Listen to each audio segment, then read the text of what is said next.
ठाण्यात नवरात्री दरम्यान 22 सप्टेंबर ते 2 ऑक्टोबर दरम्यान अनेक रस्ते बंद, पर्यायी मार्ग वापर करून भाविकांनी वाहतूक नियम पाळावेत असे प्रशासनाकडून आवाहन। ओला उबेरला राज्य सरकारच्या काळ्या पिवळ्या टॅक्सींचे मूळ भाडं स्वीकारण्याचा आदेश, ज्यामुळे प्रवाशांना प्रति किलोमीटर येणारं भाडं वाढण्याची शक्यता, प्रवाशांना बसणार फटका। पुण्यात मुसळधार पावसामुळे खडकवासला धरणातून मुठा नदीत पाण्याचा विसर्ग, पावसाचा वाढता जोर पाहता 6843 क्युसेक नदीपात्रात पाण्याचा विसर्ग, नदीकाठच्या नागरिकांना सतर्कतेचा इशारा। मुख्यमंत्री माझी लाडकी बहीण योजनेसाठी लाभार्थ्यांना पुढील 2 महिन्यांच्या आत ई-केवायसी करणे बंधनकारक, महिला व बालविकास मंत्री आदिती तटकरे यांची माहिती। स्वारगेट येथील भुयारी मार्ग 19 ते 22 सप्टेंबर या 3 दिवसांसाठी बंद राहणार, पर्यायी मार्ग म्हणून अण्णाभाऊ साठे पुतळा मार्ग वापरण्याचे वाहन चालकांना आव्हान। Mumbai trans harbour sea link म्हणजेच अटल सेतूवरील खड्डे आणि खराब देखभाल प्रकरणी MMRDA कडून मोठी कारवाई, कंत्राटदारावर ठोठावला तब्बल 1 कोटी रुपयांचा दंड। अमरावतीत पती पत्नीच्या टोकाचा वाद, दोघांच्या वादात आईने रागात मुलाला नदीत फेकून जीव घेण्याचा केला प्रयत्न, मात्र सतर्क नागरिकांमुळे वाचला मुलाचा जीव।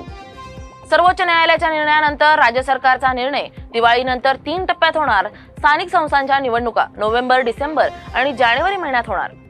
नागपूरमध्ये राष्ट्रवादी काँग्रेस अजित पवार यांच्या गटाचे चिंतन शिबिर, उपमुख्यमंत्री अजित पवार यांच्यासह खासदार तटकरे, भुजबळ आदी कार्यकर्ते उपस्थित राहणार, आगामी निवडणुकांसंबंधित चर्चा होणार।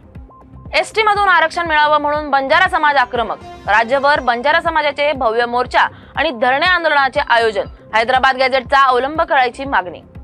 मनसे नेते राज ठाकरे कल्याण आणि अंबरनाथ दौऱ्यावर, आगामी स्थानिक स्वराज्य संस्थेच्या निवडणुकींसाठी पदाधिकारी आणि कार्यकर्त्यांशी चर्चा। मुंबईच्या BKC मध्ये iPhone 17 खरेदीसाठी ग्राहकांची गर्दी, रांगेतील धक्काबुक्कीमुळे ग्राहकांमध्ये मारामारी, या घटनेनंतर सुरक्षा रक्षकांना करावा लागला हस्तक्षेप।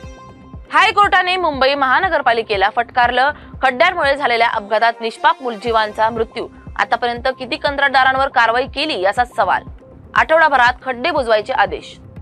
कोकणसह पश्चिम महाराष्ट्रात 2 आठवडे पावसाचा जोर कायम, घाटपायथ्यावरील व नदीकाठी असलेल्या गावांना सतर्क राहण्याचा इशारा, मासेमारीवर याचा परिणाम। राज्यभरात ओल्या दुष्काळामुळे झालेल्या नुकसानाचे पंचनामे होणार, तसेच नुकसानग्रस्तांना लवकरच मदत देण्यात येणार, कृषी मंत्री भरणे यांचं आश्वासन।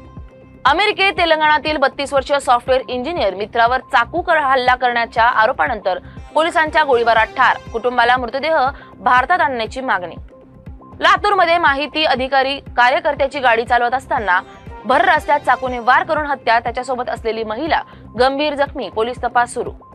मध्य प्रदेश राजस्थान सीमेवरून ठाण्यात MD तस्करी, अंदाजे ₹75 लाख किमतीचे 501 ग्रॅम MD पावडर जप्त, दोघांना अटक, तर पुढील पोलीस चौकशी सुरू।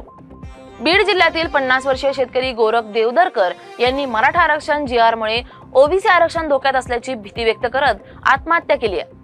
पंतप्रधान नरेंद्र मोदी यांच्या वाढदिवसानिमित्त कोल्हापूरच्या सरकारी रुग्णालयात जन्मलेल्या 42 नवजात मुलींना खासदार धनंजय महाडिक यांनी दिल्या सोन्याच्या अंगठ्या।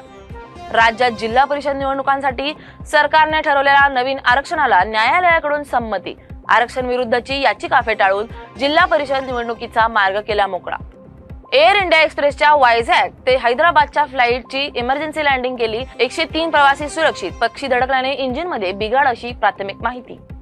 श्रीलंकेचा फिरकीपटू डुनित वेल्लेजला श्रीलंका विरुद्ध आशिया कप सामन्यानंतर पितृशोक, तरीही त्यांनी सोडले नाही मैदान, देशभक्ती आणि खेळाडू वृत्तीचं दर्शन। दाक्षिणात्य सिने इंडस्ट्रीतील लोकप्रिय विनोदी अभिनेता रोबो शंकर यांचं निधन, वयाच्या 46व्या वर्षी घेतला अखेरचा श्वास, चेन्नईतील GEM हॉस्पिटलमध्ये गंभीर आजारावर सुरू होते उपचार। रत्नागिरीत मिरजोळे MIDC परिसरात घरातील सेक्स रॅकेटचा खुलासा, पुण्यातून आणलेल्या 2 तरुणीची सुटका, तर एक नेपाळी महिलेला अटक, पोलिसांचा पुढील तपास सुरू।